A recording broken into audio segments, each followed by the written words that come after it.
This is a crazy SEO experiment because lots of websites are on shared hosting. So first, I'm going to read and show this experiment. If you're watching on YouTube, I'm showing results of the experiment, explaining it. It is really crazy. The outcome was really crazy. It's from a little bit back, but the outcome is still crazy. And it's a contentious area in SEO. People debate this. You'll get it in a second. And then I'm going to give you tools to check this yourself.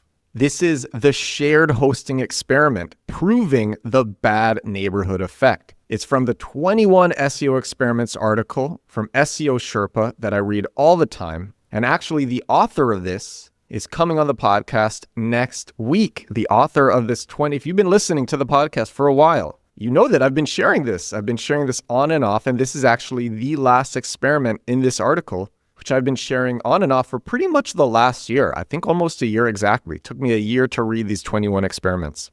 And this last one is very startling.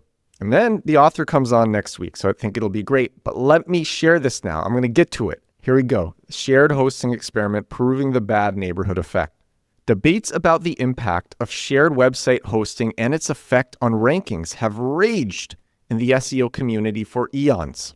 These debates are not merely focused upon the performance aspect of shared hosting. For example, slow load times, which are generally agreed upon as having negative SEO implications, but a concept referred to as bad neighborhoods. Seriously, this will startle you at the end. This is startling, unless you're not on shared hosting. So bad neighborhoods describe a hosting environment with a common IP address and a collection of low quality, unrelated, penalized, and or potentially problematic websites. For example, gambling, pills, adult, stuff like that.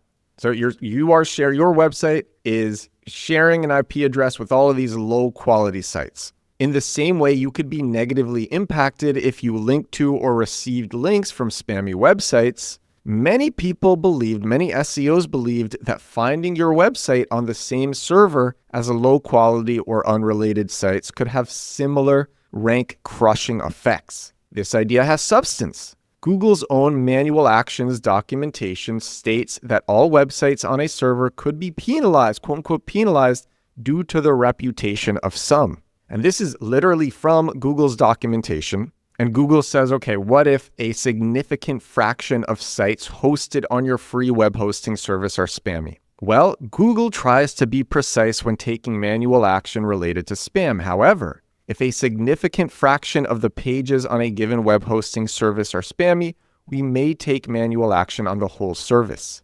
That is from Google's documentation itself. The link for this will be in the description for this episode.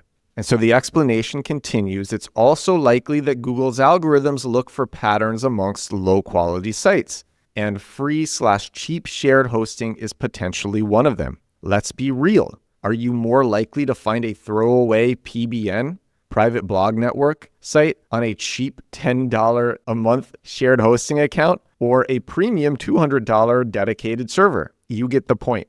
To test the performance of shared hosting, many websites on one IP address versus dedicated hosting, a single IP address for one website, Reboot, a well-known digital marketing agency, performed this SEO experiment. Here's the experiment. Reboot created 20 websites, all on brand new .co.uk domains and containing unique but similarly optimized content. All 20 websites targeted the same keyword, and the keyword is headgenestio, which is a made-up word. And as a result, made-up word, before the experiment, it had 0 results on Google. So all 20 of these websites, some on shared hosting, others with a single IP address, they all targeted this same made-up keyword. And again, before the experiment, this keyword had 0 results on Google. So then they placed 10 websites. This is what I was saying. 10 websites on dedicated AWS servers and 10 on shared servers,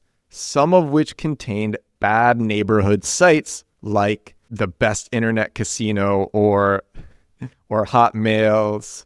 Literally, these are the things that were on these shared servers. And then after indexing the websites, they monitored rankings over a 3-month period. And so to ensure that the experiment could not be biased by other factors, Reboot did the following: ensured all domains had no previous content indexed by Google, built all the websites with static HTML but varying CSS, regularly measured each website's load time to ensure it was not an influencing factor.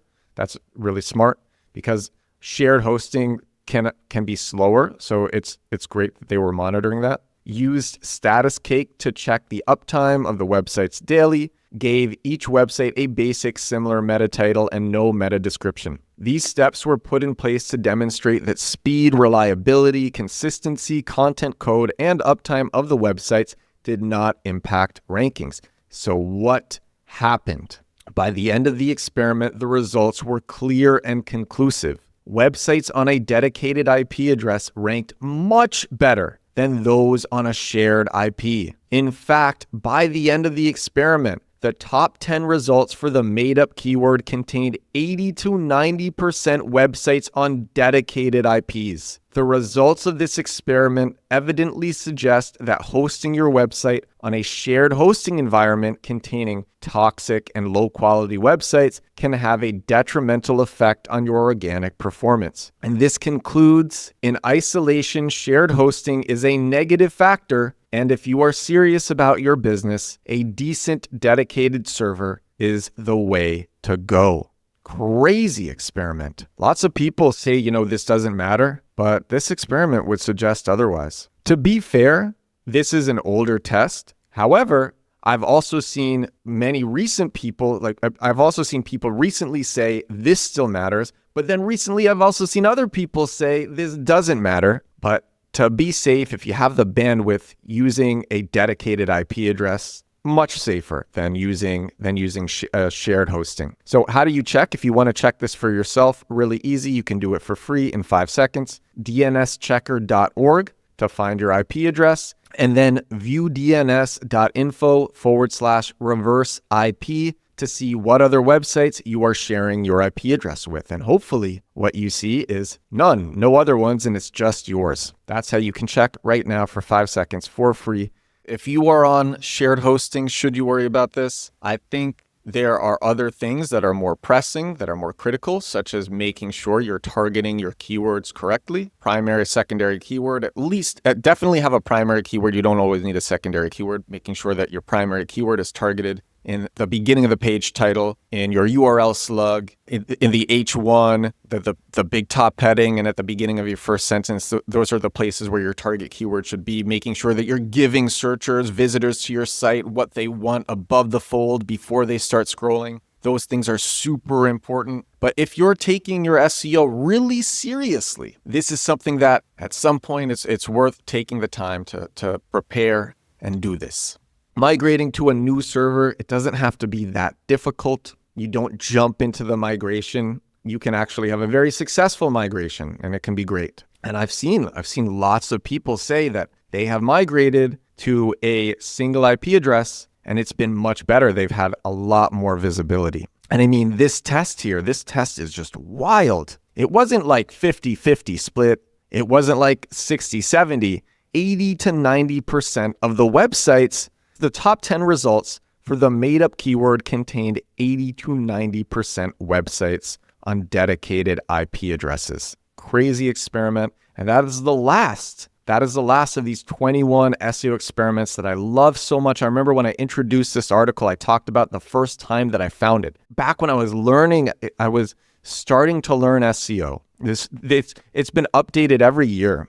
This 21 SEO experiments article. It's been updated every year. If it's the same one that I'm thinking of, I think it was published in 2014 or 2013. It's a long time ago, and it's been updated ever since. And I remember when I first found it, I found it at 11 p.m. or 11:30, and I just read it into the middle of the night, getting distracted, going down rabbit holes, being like, oh, what's this? What? Is this real? This can't be real. No way. When I found it, and it's been updated since, and it's always fascinating. And I'm so excited to have the author of this coming on the podcast next week.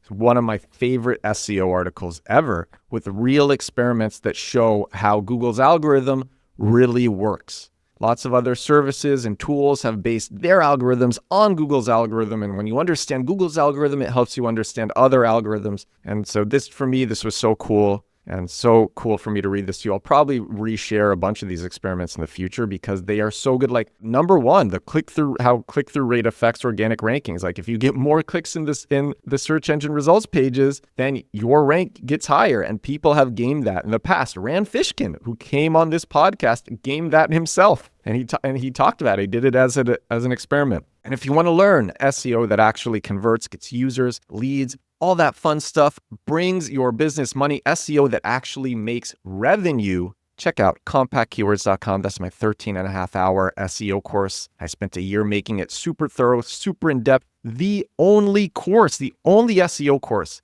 you will ever need. And it's not just how to rank, it's actually how to rank with people who want to purchase, who want to, if you're a services business, talk to you on the phone. If you're an app, use your app. If you have a product, buy your product. And you are targeting these people who are cash in hand, who are ready to go right now. That's at compactkeywords.com. And that is all for this episode of the show. This is my daily digital marketing podcast. Do this thing every day, 693 days in a row doing this show. Thank you so much for watching. Hope you enjoyed it. Thank you so much if you listened on Spotify or Apple Podcasts. Thank you so much for listening. I will talk to you again tomorrow. Bye now.